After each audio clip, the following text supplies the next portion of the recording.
Breaking news చూస్తున్నాం. తిరుమలలో ఎడతెరిపి లేని వర్షాలు కురుస్తున్నాయి. వరుస తుఫాను ప్రభావంతో 5 ప్రధాన జలాశయాలు నిండు కుండల మారాయి. పాప వినాశనం, ఆకాశగంగ, గోగర్భం, కుమారధార, పసుపుధార ప్రాజెక్టులు జల కలను సంతరించుకున్నాయి. గోగర్భం డ్యాం పూర్తిగా నిండిపోవడంతో ఒక గేటుని తెరిచి నీటిని దిగువకు విడుదల చేస్తున్నారు. ప్రస్తుతం నీటి నిల్వలు తిరుమలకు 215 రోజుల తాగునీటి అవసరాలకు సరిపోనున్నాయి.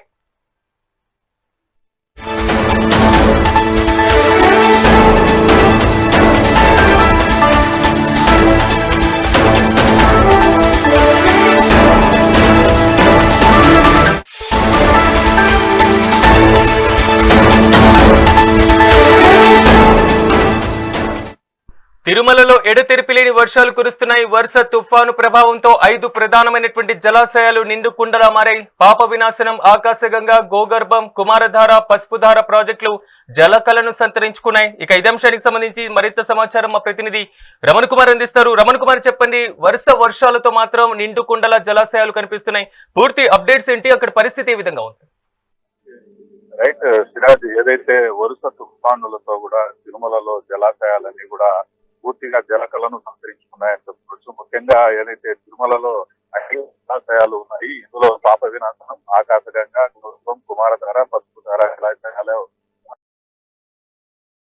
దాదాపు 300 అంటే దాదాపు సంవత్సరం రోజుల పాటు కూడా నీటికి ఇబ్బంది లేకుండా కూడా నీటి నిల్వలు అయితే ఇప్పటికే చేరిన పరిస్థితి. ఎగువ నుంచి వస్తున్న నీటి ప్రవాహంతో పాప వినాశనం, అలాగే ఏదైతే గోగర్భం డ్యామ్ కు సంబంధించి ఆ గేట్లను కూడా ఒక్కొక్క గేటును కూడా ఎత్తి కిందకు నీటిని వదులుతున్న పరిస్థితి అయితే ఉంది. ఇప్పటికే ఈ జలాశయాలతో కూడా డ్యాములన్నీ కూడా పూర్తిగా జలకలను సంతరించుకున్న పరిస్థితి అయితే ఉంది.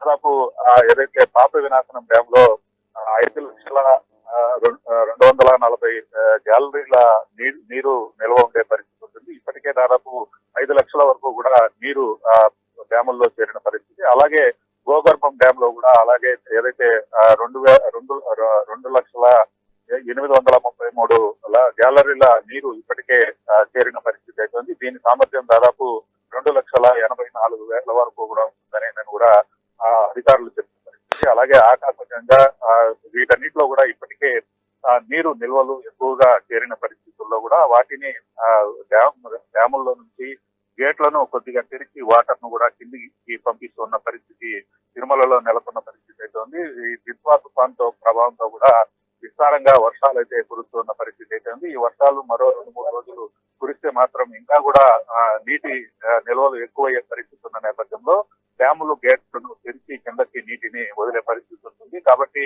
ఆ డ్యాములు ఆయన తిరుమలలో ఉన్న డ్యాములు కానీ తెరిస్తే ఏదైతే పాప వినాశనం కావచ్చు, లేకపోతే గోగర్భం డ్యాములు, ఈ 2 తెరిస్తే తిరుపతిలో కొద్దిగా ఎఫెక్ట్ అయ్యే పరిస్థితి ఉంది. కాబట్టి తిరుపతి ప్రజలను కూడా ఎప్పటికప్పుడు అప్రమత్తం చేస్తూ కూడా అధికారులు ముందుకు వెళ్తున్న పరిస్థితి అవుతుంది.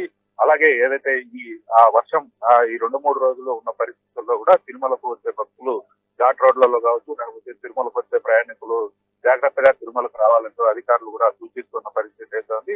మరోపక్క ఈ వర్షాలు ఇలానే కొనసాగితే మాత్రం తిరుమలలో మరో 2 డ్యాములకు సంబంధించి గేట్లను కూడా ఎత్తే పరిస్థితులు స్పష్టంగా కనబడుతున్నాయి. ఇప్పటికైతే పాప వినాశనము అలాగే గోగర్భం డ్యాములు 2 గేట్లను ఎత్తి నీటిని దిగువకు అయితే వదులుతున్న పరిస్థితి అయితే ఉంది. ఎందుకంటే నీటి మట్టం ఆ డ్యాములకు సంబంధించి నీటి మట్టానికన్నా ఇంకా కొద్దిగా ఎక్కువగా వచ్చి చేరే అవకాశాలు ఉండడంతో కూడా అధికారులు ఈ చర్యలు అయితే తీసుకున్న పరిస్థితి అయితే ఉంది. ప్రస్తుతానికి పాప వినాశనం అలాగే గోగర్భం డ్యాములు గేట్లను ఎత్తి నీటిని దిగువకు అయితే వదులుతున్న పరిస్థితి.